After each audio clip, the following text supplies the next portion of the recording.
Hello guys, my name is Ram and today we will discuss about the repairing and maintenance of the building। ठीक है, तो यहाँ पर हम repairing and maintenance of the building के बारे में डिस्कस करने वाले हैं इसके सिलेबस में कि हमें कौन कौन सा चैप्टर पढ़ना है। ठीक है, कितने चैप्टर्स हैं, कौन कौन से टॉपिक हैं इसमें। ठीक है, तो उसके बारे में हम इसमें डिस्कस करने वाले हैं। ये हमारा 6 सेमेस्टर का है और ये इलेक्टिव सब्जेक्ट है। ठीक है, जिसमें कि 3 सब्जेक्ट थे, एक स्ट्रक्चर एनालिसिस था, एक है प्लम्बिंग सर्विसेज और एक है थर्ड है ये repairing and maintenance of building. इसमें से जिस कॉलेज में जो सब्जेक्ट डिसाइड किया गया है वो सब्जेक्ट उस कॉलेज के स्टूडेंट पढ़ेंगे। ठीक है, तो हम repairing and maintenance of the building के बारे में यहाँ पर बात करने वाले हैं। तो ये इलेक्टिव सब्जेक्ट है। ठीक है, तो इसमें देख लेते हैं कौन कौन से टॉपिक्स हैं। तो पहला चैप्टर है नीड ऑफ मेंटेनेंस। इसमें है मेंटेनेंस की क्यों ज़रूरत पड़ती है। तो इसमें क्या है, importance and significance of repairing and maintenance of building. Repair और बिल्डिंग के इम्पोर्टेंस क्या है, ज़रूरतें क्या हैं। ठीक है, मीनिंग ऑफ मेंटेनेंस की मीनिंग क्या होती है मेंटेनेंस को, किसी भी स्ट्रक्चर को क्या है उसके इंटायर लाइफ तक उसको क्या कहते हैं सर्विसेबल बनाने के लिए क्या करते हैं, मेंटेनेंस की ज़रूरत होती है। ऑब्जेक्टिव क्या है, factors influencing of repairing and maintenance. कौन कौन से ऐसे कारक हैं जो कि रिपेयर और मेंटेनेंस को क्या कहते हैं इफेक्ट यानी अफेक्ट करते हैं। ठीक है, सेकंड चैप्टर आ जाएगा agencies causing deterioration, sources and effects.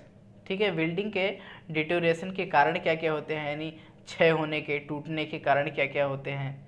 ठीक है, डिटोरेशन मीन्स क्या कहते हैं क्षय होना। डिफिनीशन है डिटोरेशन के एंड डीके के।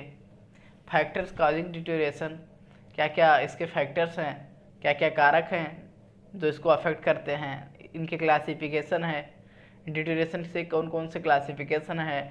एक है ह्यूमन फैक्टर जो कि मानव द्वारा होता है। ठीक है, मान लो कोई किसी बिल्डिंग को रिपेयर की ज़रूरत होती है या कोई क्या कहते हैं एक निश्चित टाइम पर उसको किसी बिल्डिंग को निश्चित टाइम पर रिपेयरिंग की ज़रूरत होती है, मान लो ना कर पाए टाइमली, तो क्या होगा, तो वही होगा ह्यूमन फैक्टर की वजह से, यानी यही होगा ह्यूमन फैक्टर।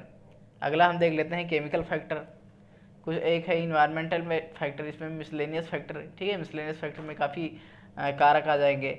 उसके बाद में है 2.3 करके, इसी में यानी कि अगला पॉइंट टॉपिक जो है effect of various agencies of deterioration of various building.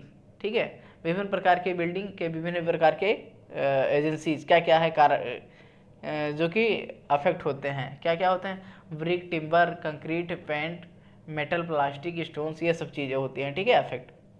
आगे देख लेते हैं थर्ड चैप्टर जो है investigation and diagnosis of defects. ठीक है, तो इसके बारे में आगे हम चल के यानी थर्ड चैप्टर में डिटेल में एनालिसिस करेंगे डिफेक्ट्स के बारे में। Defect and their root cause है। डिफेक्ट क्या होते हैं, उनके मेन क्या कहते हैं कारण क्या है, इसको पढ़ना है फोर्थ चैप्टर में। ठीक है, फिफ्थ चैप्टर में है material of repair maintenance and protection. कौन कौन से मटेरियल यूज़ करते हैं किसमें, रिपेयरिंग, मेंटेनेंस और प्रोटेक्शन। इसको बचाने के लिए, बिल्डिंग के क्या कहते हैं क्षय को बचाने के लिए और या रिपेयर एंड मेंटेनेंस के लिए कौन कौन से मटेरियल यूज़ करते हैं उनके बारे में यहाँ पर पढ़ेंगे। ठीक है, छठवां चैप्टर है remedial measures of building defects. ठीक है, remedial remedial measurements of building defects. ठीक है, तो 6 चैप्टर में इसमें काफ़ी पॉइंट्स हैं, यानी 6 चैप्टर हमारा काफ़ी बड़ा चैप्टर है। ठीक है, रिपेयर सरफेस एंड क्या है, repair of corrosion, RCC, material placement technique with sketches, repair of DPC against rising dampness. अगर सीलन क्या कहते हैं ऊंचा बढ़ रहा है तो क्या करते हैं डीपीसी को भी रिपेयर करना पड़ेगा। रिपेयर ऑफ वाल को भी रिपेयर करना। Water proofing of wet areas proofs, जो छत के हैं जो वेट यानी गीला बना रह जाता है, वाटर प्रूफिंग करना। ठीक है, ये भी एक प्रकार का रिपेयरिंग ही है। अगला है repair of joints of building के जॉइंट को रिपेयर करना। ठीक है, तो ये सब चीज़ें हम repair and maintenance of the building में पढ़ने वाले हैं। ये हमारा इलेक्टिव सब्जेक्ट है, ये 6 सेमेस्टर में है। पॉलीटेक्निक में, तो ये 6 सेमेस्टर में सिविल इंजीनियरिंग के, ठीक है। तो ये हम स्टार्ट करने वाले हैं रिपेयर। तो नेक्स्ट लेक्चर से यानी नेक्स्ट डे इसका वीडियो अपलोड कर दिया जाएगा, ठीक है। तो अभी इसके क्या कहते हैं, इसके सिलेबस के बारे में डिस्कस कर लिया। नेक्स्ट डे से इसके क्लासेस अपलोड कर दिए जाएंगे, ठीक है। Thank you.